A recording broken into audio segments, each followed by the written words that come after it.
వాళ్ళు highest tax payers. మరి అలాంటి వాళ్ళని తరిమి కొట్టడమే కాకుండా సైకో పాలన.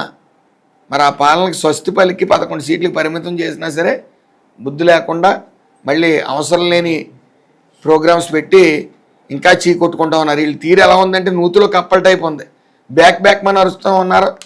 ఆ రీసౌండ్లకి వాటికి ఇదే ప్రపంచం, మనం అరుస్తున్నది అందరూ హర్షించేస్తాను అనుకున్నారు. అలాగే ఈయన ఓదార్పు యాత్ర కూడా, జగన్ గారు ఓదార్పు యాత్రలు కూడా మొన్న గంజాయికి ఎడిక్ట్ అయ్యి పోలీసు వాళ్ళని కొడితే వాళ్ళ మీద కేసులు పెడితే ఈయన ఓదార్పు యాత్ర గంజాయి బ్యాచ్కి.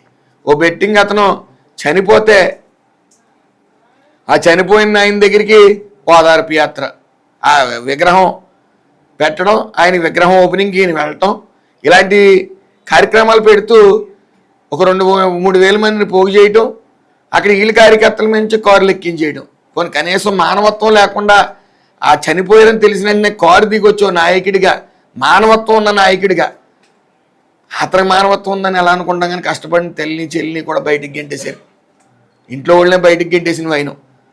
ఆ శవాన్ని, చనిపోయిన సింగయ్య అనే శవాన్ని పక్కన పాడేసి వాళ్ళు యాత్ర వాళ్ళు చేసుకున్నారు. ఎక్కడా కూడా ఎక్స్గ్రేషియా ప్రకటించలేదు. వాళ్ళ ఇంటికి వెళ్ళి పలకరించిన పాపం లేదు. నిజంగా ఎక్స్గ్రేషియా ప్రకటించకపోవడం ఏం రైటు.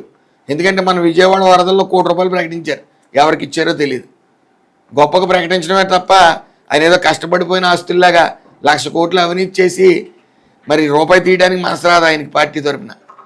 ఏదేమన్నప్పటికీ వాళ్ళ పాలన ఎలా ఉన్నప్పుడు మా పాలన విషయానికి వస్తే, మేము ఏదైతే పెన్షన్ ఇస్తా అన్నామో 3,000 నుంచి 4,000 చేయటం, వికలాంగులకు 3,000 నుంచి 6,000 చేయటం, ఫుల్లీ బెడెడ్ పేషెంట్కి 15,000 రూపాయలు చేయటం, అది 1వ తారీఖు సెలవు అయితే 30వ తారీఖు ఇచ్చిన ప్రభుత్వం మంచి ప్రభుత్వం ఈ ఎన్డీఏ కూటమి ప్రభుత్వం.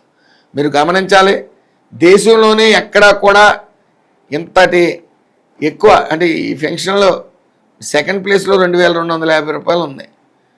అంటే దేశంలోనే ఎక్కువ పెన్షన్లు ఇస్తున్న, అత్యధిక మొత్తంలో పెన్షన్లు ఇస్తున్న రాష్ట్రం ఏమైనా ఉందంటే అది మన రాష్ట్రమని సగౌరవంగా చెప్పుకుంటూ, అదేవిధంగా ఎప్పుడు పెంచిన ఈ పెన్షన్లో మరి గతంలో ఎన్టీఆర్ గారు, తర్వాత చంద్రబాబు నాయుడు గారే పెన్షన్లు పెంచుకుంటూ వచ్చారు. అదేవిధంగా